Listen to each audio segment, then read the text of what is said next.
Here we go. Let's show an update of my garden so we can figure out what I need to do different, if anything. It's starting to pop up. Kind of happy. My yard is a mess. This is the fence we built about a week ago with the grandbabies' play set in there, a little eating area. But this is what my wife and my son's working on, and I am leaving it alone because I got good ideas. I think I do, but I just get on their nerves and I get in the way. So they're making a chicken coop, an urban chicken coop. Yes, we are trying to homestead. We're hoping to buy something this year different than what we are now, with a little land. We gotta get started. This corona has really made me think about that, and made my wife think about that, make my kids think about that. And I know they'll be gone eventually, moving on to other things, but I want to have enough land to where no matter what happens, they can come back and stay with us if they needed to. They didn't ask to be brought in this world, we brought them in this world, and I will feel like to the day I die, it's my responsibility to take care of my children and my grandchildren. You may not feel that way, but that's the way I feel, and that's the way I'll live. But anyway, here's a little chicken coop. I don't know why I said all that, but here's a little chicken coop we're started on. I'm going to fix some runs down through the walk areas of the garden so that the chickens can help me with my pest issues and my weed issues, but we'll see. Well, let's start over here with the corn. Call this my grandbaby Teddy's corn because he helped me plant it. I got 2 rows on this side. Got 2 rows on this side. Doing three sisters method. We'll be doing the 4 sisters method. 3 sisters method. You plant corn. You plant beans, pole beans. You plant squash. Each one helps each other. The beans use the corn as a stalk, or as something to grow up a trellis. The squash is bushy, so it creates ground cover and weed control for the other 2. And the beans roots put off a lot of nitrogen, which helps both plants thrive. Okay, the 4 sister method is putting in sunflowers. There's actually other flowers you can use, but that's the one I know. Why is that? Sunflowers grow as tall, if not taller, than the corn plants. And instead of the birds attacking your corn or beans, they attack the sunflowers. And there's abundance of, if anybody's ever seen a sunflower, there's an abundance of seeds, so you're not going to hurt them if the birds get into them. So, but anyway, there's that. Here's my little small compost pile I've started for this year. I've got some good compost from last year. Got my soaker hoses going right now. This is the little white bush scout squash. I don't know if you can see that or not. That's what it's kind of supposed to look like. There it is going up. It's doing good, coming up. Here is the... Oh, I'm standing on it. That's not a good thing, but anyway. The corn. This is the peaches and cream. Now, I've been growing gardens. I'm 44 years old, been growing gardens all my life. Got more into it the last several years. But Ricky Connor, a longtime friend of our family, told me the other day, I didn't know this, that his dad was one of the first people, Herb Connor, was the first people in Murray County to do peaches and cream, before peaches and cream was known. Corn. He would plant 2 different types of corn to get peaches and cream, before it was even known. Now, he may not have a patent on it, I don't care. I'm going to give his due, because I knew Mr. Herb Connor, and he's a great man.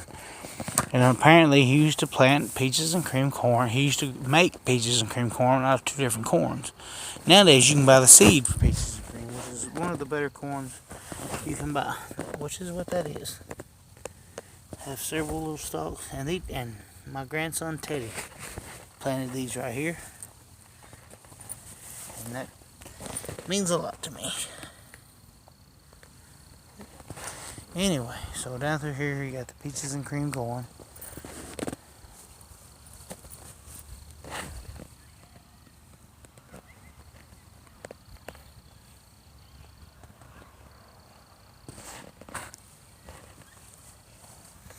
Over here we have the white I'm not good with names. Let me look what you call it. The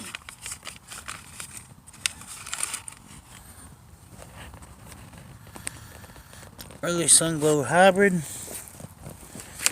and silver queen. We also have down through here tender greens and other pole beans. In between, on this row, I have crookneck squash, which is my favorite. Here I have I showed you the little scout squash. The rest of the way I have straight neck squash. I have 4 rows total of 50 foot of each row. So about a 200 foot corn right here, sweet corn. And then I have my field corn. I have 3 little rows of it, not much, but it is coming up. See there? 3 little rows. In between it, I have 4 batches of zucchini, and I've got another one I've got to plant.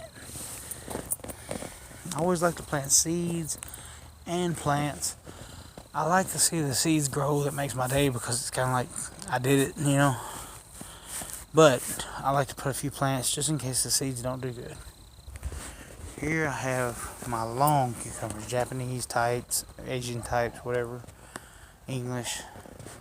I have to thin those out soon, but I'll put a trellis in here, let those English types grow. I have more marigolds I gotta put out. If you do a garden, you may not be watching this. If you do, you're looking for things to help your companion planting, marigolds are one of the best. They help tomatoes, peppers, they help just about every plant there is in the garden. It just does stuff to the soil that really helps. And here's a little onion bed I have, and I've planted some mint. This is sweet mint.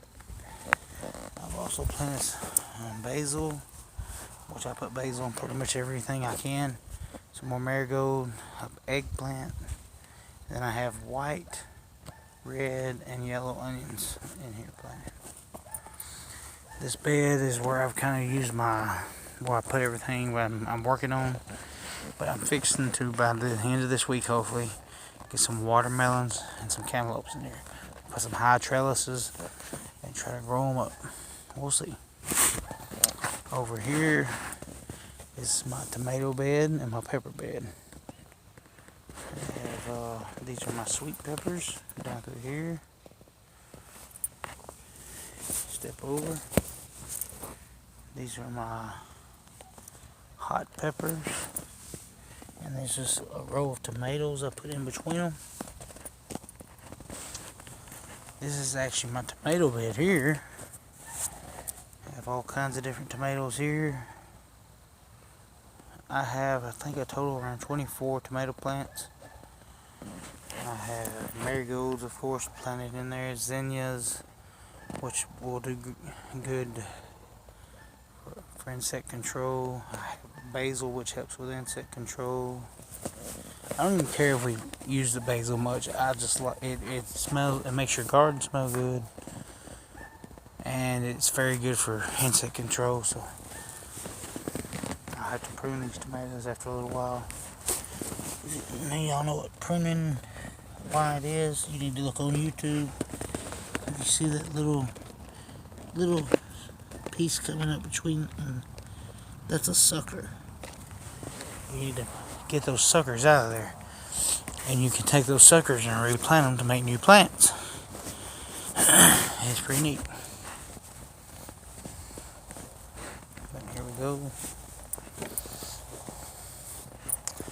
Right down through here I have marigolds also seeded. There's a few of them, looks like they're coming up. Down through these 2 rows I have my bush beans. I'm not seeing them yet. I'm hoping they work. I've never grown bush beans before. I'm trying, like I say, I'm not an expert. I'm trying to learn here. So we'll see. But I have these 2 rows. I told you about the Three Sisters method. Apparently what I've learned from watching people who seem to know their stuff, like Roots and Refuge and like Living Traditions and different ones, is that if you do Three Sisters method, I don't know if I learned it from those people I named, but YouTube videos about homesteading and gardening.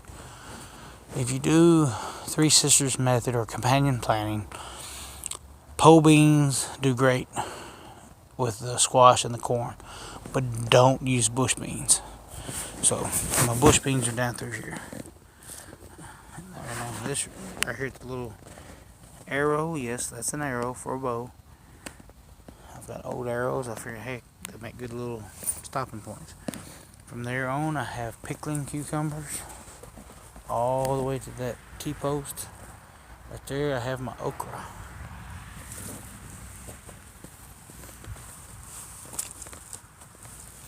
Over here is my salsa garden. I have 1, 2, 3, 4, 5, 6, 7, 8, 9 more tomato plants of different varieties. I have onions planted in between them. I have marigolds. Alright. Then over here I have sweet peppers. More sweet peppers. Bell peppers. Then I have ghost peppers and Carolina Reapers. Over here I have scallions, chives, onions. I also have dill. I'll have cilantro. All planted in this garden. And if you heard what I just said, that is the ingredients to my wife's awesome salsa she makes. Except for the cilantro. She doesn't like cilantro. I like it and stuff, so I grow it. But I'm telling you, you put the other ingredients I said, you're going to have some good salsa. These are the ones I just planted today. Just the little container gardens. This is some purple basil, some cabbage. I did a little Mad Hatter pepper plant. Grew one of them last year. It was a pretty good, cute little pepper. It's neat. Did a ground cherry. Did another. This is a candy cane pepper plant. Marigold. This is purple bell. And another purple basil. Let's see what it does. This is my cold weather garden. It's my cabbage, my purple cabbage, alternating each one.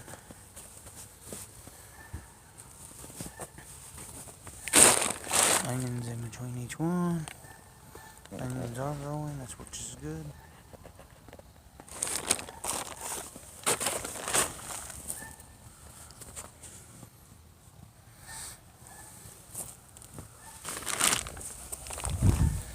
Planted some more kale today. I just have 3 kale plants. We don't do a lot of kale. I like kale. I have 2 purples and 1 green. I guess I do a lot of this for looks. There's my turnips.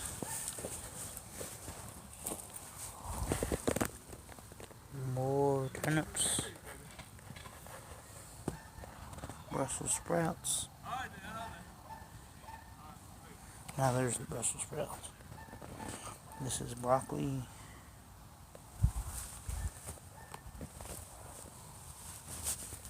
Lettuce.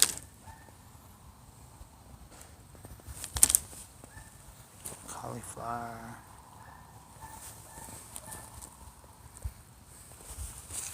Putting some more basil in here. What did I put in there? I forgot. Oh, it's another ground cherry. And I've also got carrots through here, mustard greens, spinach, Thai basil. Thai basil is there, beets, and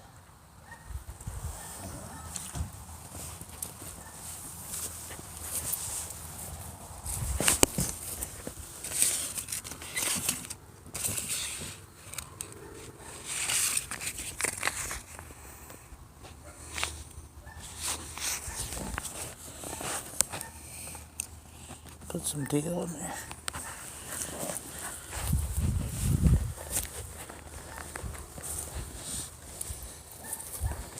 Radishes down here.